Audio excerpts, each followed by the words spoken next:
Chapter 16. The Road Home.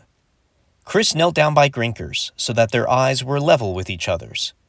"That phrase, where did you hear it?" Chris repeated. "Percy was my father," Grinkers explained. "Before we elves separated our kind from the humans many years ago, my father was very close to the King of Silverbell." He paused to look at King Wenceslas's body. "He was probably your king's great-grandfather. The king was very interested in the kind of magic the elves possessed. He had asked my father to use his magic to create a special item for him that would allow him to better protect the kingdom. At that time, the neighboring kingdoms were in great conflict with one another. Invasions and betrayals defined their relationship. The king was looking for something that could help him know of attacks before they came." Chris was hanging on every word that Grinkers said, relieved to finally be enlightened on a subject that had been perplexing and eluding him for several weeks now. "My father Percy granted the king's request and created a magical piece of parchment. This sheet of paper, when a question was written upon it, would reveal the true answer." "What kind of questions?" Chris asked. "Any and all," Grinkers replied. "The original purpose of it, as I mentioned, was to help the king protect the kingdom. So he used Percy's parchment to ask what his enemies were plotting, what weaknesses existed in his fortifications, where materials could be found for stronger armor and weapons, and so forth." "Well, that would certainly be a handy piece of paper to have," Chris remarked. "But a dangerous one," Grinkers warned. "And both my father and the king recognized that. And so they both agreed that the knowledge that the parchment provided should die with the king." "Meaning?" "Meaning Percy's parchment would be buried along with the king's body, out of the grasp of all future rulers who might wish to use it for unrighteous and selfish purposes." The full realization of Grinkers' words hit Chris like a block of stone. "Lord Rennier," he thought out loud. "He is the very kind of ruler you speak of. He undoubtedly would use the parchment to grow his own power and increase his own wealth. That is why he is searching for it."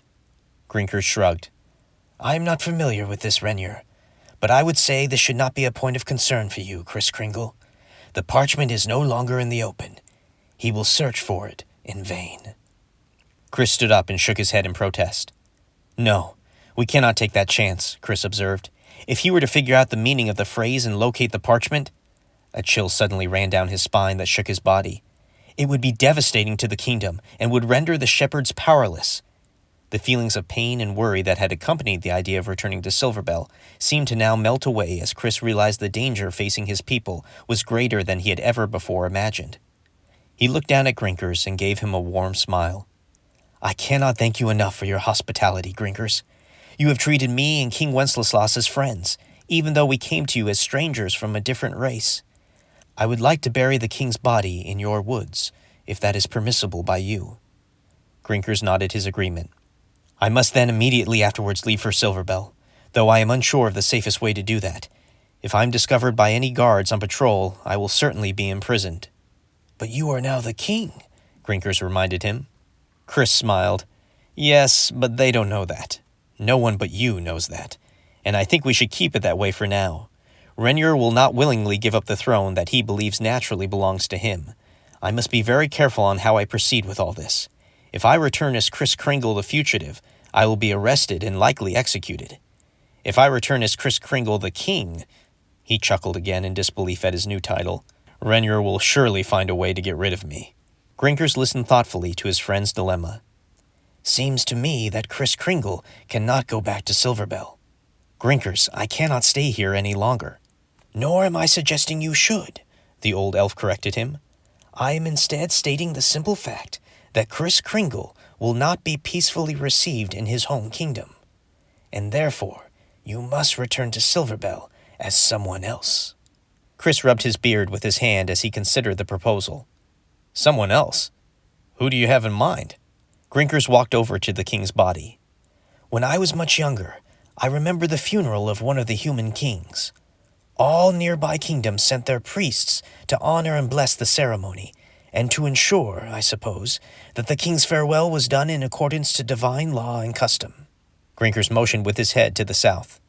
"If that tradition holds true today, and I trust it does, then the kingdom to our south will be sending a priest to Silverbell to honor King Wenceslas. The priest would be taking the forest road not too far from our village, and when he does, I take his place, Chris concluded. I go in his stead. You go as him, the elf confirmed. It is the only way for you to get past the guards without suspicion. I don't like the idea of kidnapping and impersonating a clergyman, Chris admitted with a frown. Grinker smiled. You might find it easier than being a king. After burying King Wenceslas's body near the elves' village, Chris stayed near the side of the forest road, hidden in the brush. For 2 days he waited for the promised priest to make his way down the dirt path.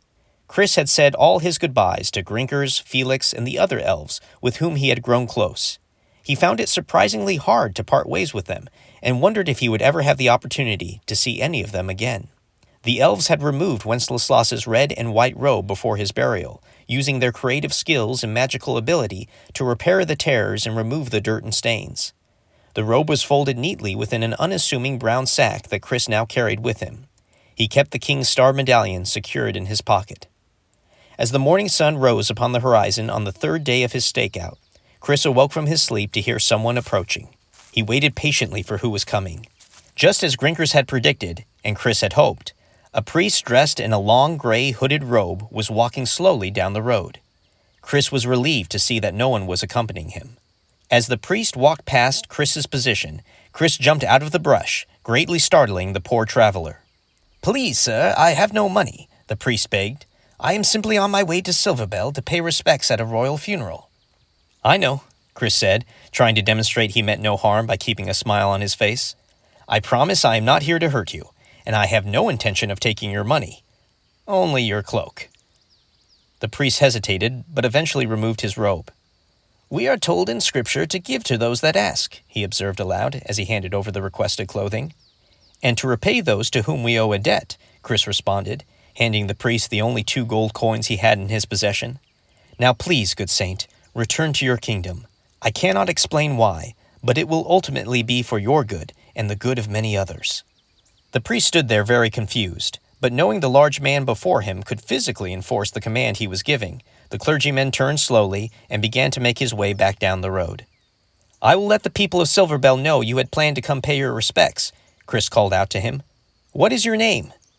The priest looked back at Chris, further baffled by what this strange interaction had been all about. If you are telling the truth, brother, he said, then please tell the royal family that St. Nicholas sends his blessings and regrets he cannot be there.